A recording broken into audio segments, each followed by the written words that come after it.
important day for India and Indian defense sector. This project was originally conceived more than a decade ago in 2012 by the then Tata Sons chairman, Sri Ratan Tata ji, who led the whole concept to build a relationship with Airbus. This month, इस वक्त टाटा को बहुत याद किया गया, रतन टाटा जी को बहुत याद किया गया और उनको कहा गया कि ये उन्हीं का है कारनामा, उन्हीं का काम है। आज रतन टाटा जो है वो उसने जो बुनियाद खड़ी की थी as a industrialist, as a former, उसके जो चेयरमैन के तौर पे वो डूइंग, मतलब nobody on this planet has done to create the optics for India which India itself is doing. So I would like to remember Sri Ratan Tata for his visionary leadership in this very path-breaking initiative. Launch India's first private military aircraft plant. मैं सोच रहा था कहाँ SCO की इस्लामाबाद की summit के कहाँ शहर बंद करना पड़े और कहाँ गुजरात के अंदर, it's not Delhi, it's Gujarat, कहाँ गुजरात के अंदर एक शहर के अंदर एक उनको जो है वो बैनर्स लहराए जा रहे हैं, रोड शो हो रहा है. थोड़ा सा यहाँ पर सोचना पड़ेगा, थोड़ा सा यहाँ पर देखना पड़ेगा पाकिस्तान को कि जी 77 इयर्स आपने भी जो है वो कश्मीर कर लिया, अब थोड़ा सा आगे बढ़े और उनको उनके हाल पे छोड़ दें. कश्मीर टाटा और एयरबस देखिए, उसने उठा के इंडिया ने टाटा को एयरबस के मुकाबले में लाके खड़ा कर दिया. पहले तो अपनी ज़रूरियात पूरी करेंगे, फिर दुनिया की ज़रूरियात पूरी करेंगे. देखिए वो जिस पाथ पे चले थे, जहाँ पे वो चले थे, उनको देखिए आज इंडिया की जो एरोस्पेस इंडस्ट्री है ना, उसके लिए नए दरवाजे खुल गए. अब यूरोपियन कंपनीज जो हैं वो कहेंगे अच्छा स्पेन के साथ कर रहे हैं तो हम भी इसके साथ कर लेते हैं. नमस्कार दोस्तों, जय हिंद. रतन टाटा जी का विजन जो उन्होंने 10-12 साल पहले देखा था, आज उन्होंने पूरा कर दिया. आज भारत को मिल गया है भारत का पहला टाटा एयरक्राफ्ट कॉम्प्लेक्स. प्रधानमंत्री नरेंद्र मोदी ने वडोदरा में स्पेन के राष्ट्रपति पेड्रो सांचेज के साथ टाटा एयरक्राफ्ट कॉम्प्लेक्स का उद्घाटन किया. टाटा एयरक्राफ्ट कॉम्प्लेक्स में स्पेन की एरोस्पेस कंपनी के साथ C295 एयरक्राफ्ट को तैयार किया जाएगा. इस मौके में पीएम मोदी ने कहा कि भारत स्पेन अपने संबंधों को नई दिशा दे रहा है. पीएम मोदी ने टाटा ग्रुप के अध्यक्ष रहे रतन टाटा को याद करते हुए कहा, रतन टाटा अगर आज हमारे बीच रहते तो आज ज्यादा खुशी होती. आज वो कहीं से भी भारत को देख रहे होंगे तो आज वो बहुत खुश होंगे. हमने अपने नए रास्ते तय किए और नतीजा सबके सामने है. C295 की फैक्ट्री नए भारत को दर्शाती है. उद्घाटन के मौके पर टाटा ग्रुप के चेयरमैन एन चंद्रशेखर ने कहा, मैं पीएम मोदी से वादा करता हूँ कि आज से ठीक 2 साल बाद हम यहाँ से पहला स्वदेशी निर्मित विमान डिलीवर करेंगे. टाटा ग्रुप के चेयरमैन ने स्पेन के राष्ट्रपति का भी इस प्रोजेक्ट में समर्थन करने के लिए आभार व्यक्त किया. You are watching Breaking Barriers with your host Alia. The leaders of India and Spain launch India's first private military aircraft plant.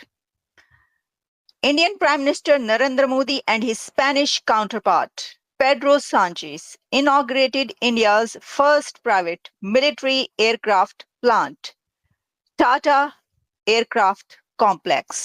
Congratulations India. ये एक बहुत बड़ी खबर है. एयरक्राफ्ट कॉम्प्लेक्स लॉन्च के साथ साथ एक रोड शो भी हुआ है. Exactly. Sanchez was welcomed to the country, India, with a roadshow in Gujarat state's Vadodara city, where hundreds of people cheered and waved banners. यानी ये कि स्पेन के प्रेसिडेंट को जो वेलकम किया गया है वहां पर रोड शो के जरिए वेलकम किया गया. आपने देखा है कि किसी कंट्री में जब लीडर्स आए तो उनको रोड शो के थ्रू वेलकम किया जाए. ये इंडिया में ही होता है कि दोनों तरफ hundreds of thousands of people Indians खड़े होते हैं, उनको वेलकम कर रहे होते हैं. This is unbelievable.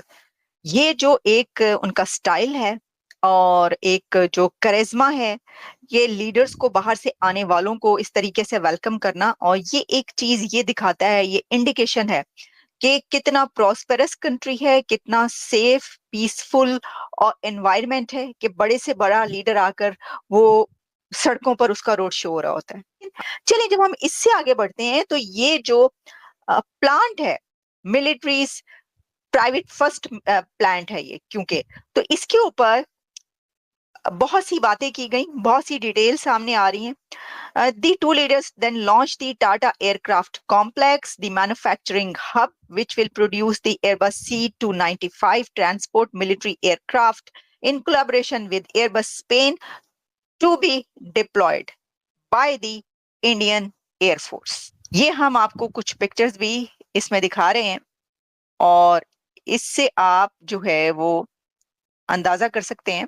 अच्छा, इससे पहले हमने बात की थी सबमरीन्स की, लेकिन बात अब उससे आगे बढ़ चुकी है सर। बात जो है ना वो उससे आगे निकल के यहाँ पे पहुंच चुकी है। और एयरबस से तो आप जानते हैं वैसे ही इंडिया के जो है वो कुछ अरसा पहले सब खबरें जो चलती नहीं, कितने बड़े बड़े एग्रीमेंट्स और कॉन्ट्रैक्ट्स हुए। तो ये अब आप देख लें, कड़ी है उसकी। अच्छा, सांचीज जो है उन्होंने ये कहा कि प्रोजेक्ट जो है वो विक्ट्री है, Modi's vision to turn India into an industrial powerhouse and a magnet for investment and business-to-business collaboration. ये कहना था पेड्रो सांचेज का। This partnership between Airbus and Tata will contribute to the progress of the Indian aerospace industry and will open new doors for the arrival of the European countries, said Pedro Sanchez. The chairman of Tata, जो कि Nataraj Tata, hailed it as a historic day for the country's defense sector and credited the late Ratan Tata, the industrialist and former chairman who died earlier this month. इस वक्त टाटा को बहुत याद किया गया, रतन टाटा जी को बहुत याद किया गया और उनको कहा गया कि ये उन्हीं का है कारनामा, उन्हीं का काम है और ये जो एक सामने है। अच्छा, अब देखिए मैं इस बारे में आपको कुछ थोड़ी सी जो स्पीच की गई है वो भी आपके सामने रखे देती हूँ कि ये जो काम है ये इतनी जल्दी नहीं हो गया, बल्कि काफी इसके लिए जो है वो कोशिशें की जा रही थी और जो भारतीय हुकूमत है उसका ये सारा प्लान, जो उनके टारगेट्स हैं, उन टारगेट्स को अब अचीव वन बाय वन करते हुए वो नजर आ रहे हैं।